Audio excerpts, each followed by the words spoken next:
大家好，欢迎收看《万象奇谈》，我是大象。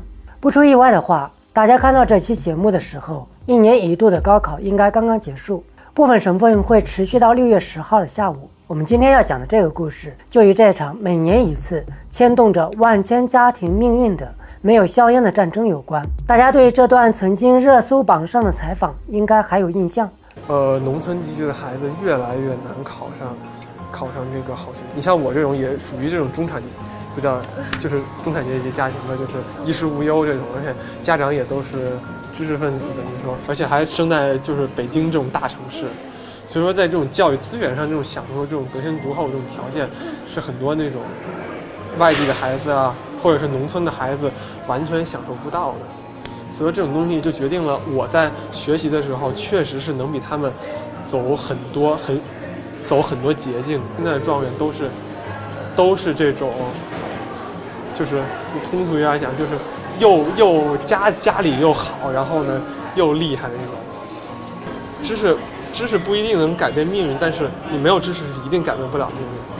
父母是外交官，怎么说呢？他就是从小就是给我这种营造这种很好的这种家庭氛围，包括这种对我这种学习习惯啊，然后这种性格上的这种培养，我觉得就是潜移默化的。所以我就是每一步的这种基础都打得比较牢靠，所以说最后自然就水到渠成。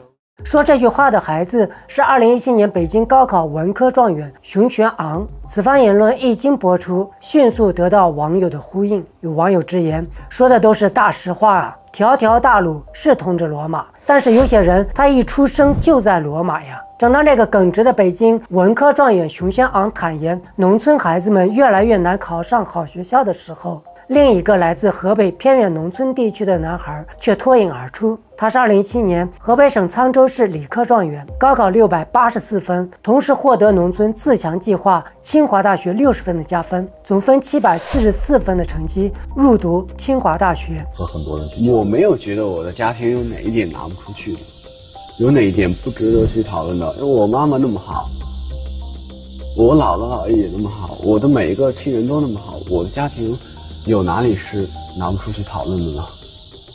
我觉得他们应该羡慕啊。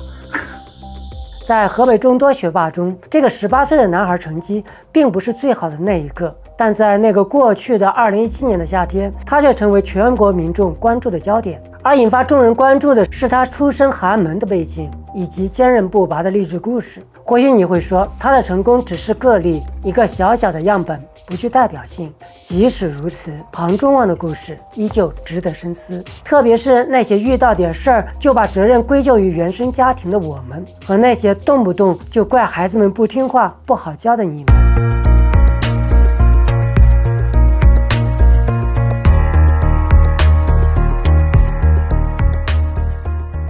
这个故事的核心主线人物主要涉及到2个，一个就是我们现在在屏幕上看到的这个男孩，他叫庞众望，1999年出生于河北沧州的一个贫困农村家庭；另一个则是庞众望的母亲庞志勤。庞妈妈患有先天性脊柱裂、下肢瘫痪，在家人的安排下，与本村本就患有精神疾病的庞父结婚。实质上，照顾庞妈妈的工作主要还是由众望的姥姥姥爷承担，父亲则在身体不稳不发病的时候，有同村的亲戚们领着外出打工赚钱养家。平日里，家中大多数情况下是由姥爷姥姥捡破烂维持生计。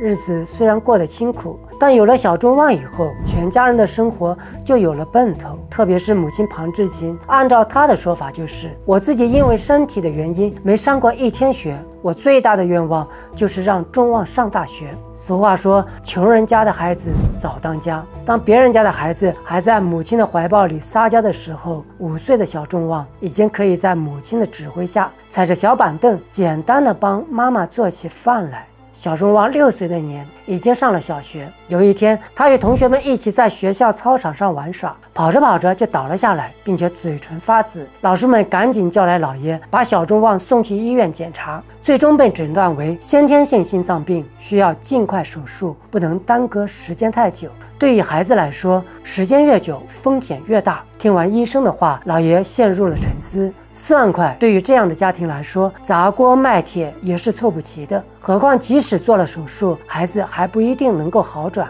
老爷正犹豫着要不要告诉女儿，小众旺已经抢先一步说了出来。妈妈，我今天去医院了，医生说我得了重病，要做手术。一贯乐观向上的庞妈妈一下就慌了起来。她问父亲到底发生了什么事情。家里的亲戚和邻居们听说后，都过来劝庞妈妈别治了，平时小心一点，不跑不掉就好一些。这么多钱，别说我们拿不出来，即使能够拿出来，等钱花了，病没治好，到时候还是人财两空。医生不是说了吗？都是有风险的。庞妈妈听着身边的亲人们你一言我一语的讨论着，默默的流下泪来。只是在她的心里已经狠狠的下了一个决心，治一定得治，砸锅卖铁也得治。根据10年央视采访的内容显示，你还有印象吗？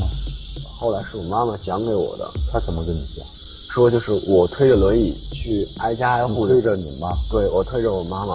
其实当时我并没有怎么说话，因为我不知道说什么，当时只有6、7岁。庞妈妈说，能够说上话的、张开嘴的，都尽量戒了。钱吧，跟亲戚朋友能说上的话的，能张开嘴的，就尽量。是您去戒吗？啊，对。怎么跟人家讲？就是求人家吧，能戒就戒。都说为母则刚，人到命运交叉点的时候，你真不知道自己会迸发出怎样大的能量。即使像庞妈妈这样已经失去自理能力的妈妈，也会变得如此坚强。就这样，一家接着一家，善良的乡亲们都被这对母子感动了。在敲了20多家邻居的大门后，4万多的手术费终于凑齐了。去医院手术前，庞妈妈把小众旺紧紧地搂在怀里，心里默默地祈祷着：众旺啊，你要加油啊，妈妈需要你。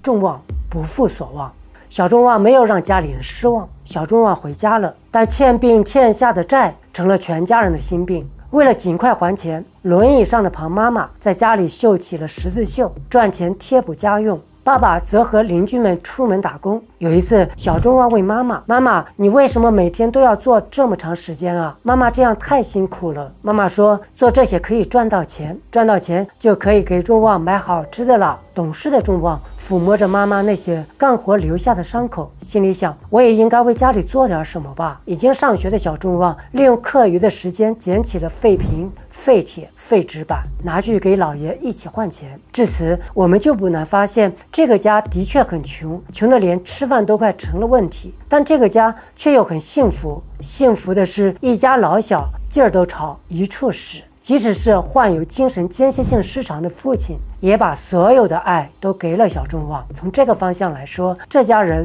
充满了爱，小众旺从未缺爱。这样的日子一直持续到众旺升入初中，小众旺住校后才停了下来。就在众旺读初2这年，他突然听说妈妈住院了。庞众旺在接受媒体采访时说：“当时我特别害怕妈妈救不回来了。”众旺小时候做手术的钱刚刚还完，可是屋漏偏逢连夜雨，妈妈这次住院又要花上4、5千块。都说家长是孩子最好的老师，孩子们都是有样学样。这次该轮到我挨家挨户为了救妈妈去借钱了。庞妈妈就是想早点把欠别人的钱都还了，才不舍得吃穿，常年缺乏营养，贫血晕倒了。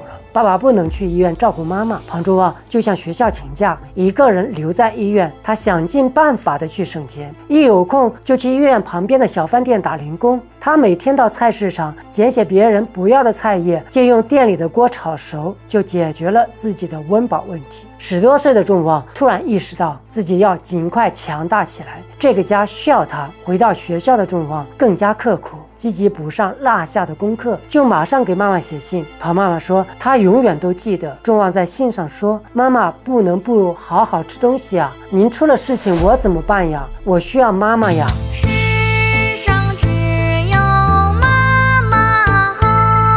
庞众旺在家长们看来，那就是标准的别人家的孩子。乖巧懂事，阳光开朗。学校的师生们都知道庞众望非常优秀，是个品学兼优的好孩子。如果不是初二的时候班主任的一次家访，没有人知道庞众望的家庭情况。庞众望自己也从来不说。用后来媒体记者们的描述来说，在庞众望家徒四壁的家里，唯一的装饰品可能就是那贴在墙上一张张红色的奖状，记录着庞众望从小到大的点滴成长。学校的老师们说，庞众望的成绩一直很稳定，在全级排名不是第一就是第二。但大家都很好奇，从不上课外补习班的他是如何稳坐学霸之位的。他却云淡风轻地告诉大家，是我妈妈教我的呀，人总是要面对一些事情，不要怕，面对什么就解决什么。面对学习这种事情，庞众望从没叫人失望过。他说他就是喜欢钻研和死磕，有时候一道题他能从早上做到晚上，这种坚持到底的习惯让他学会追求极致，更是大大的锻炼了他的思维能力。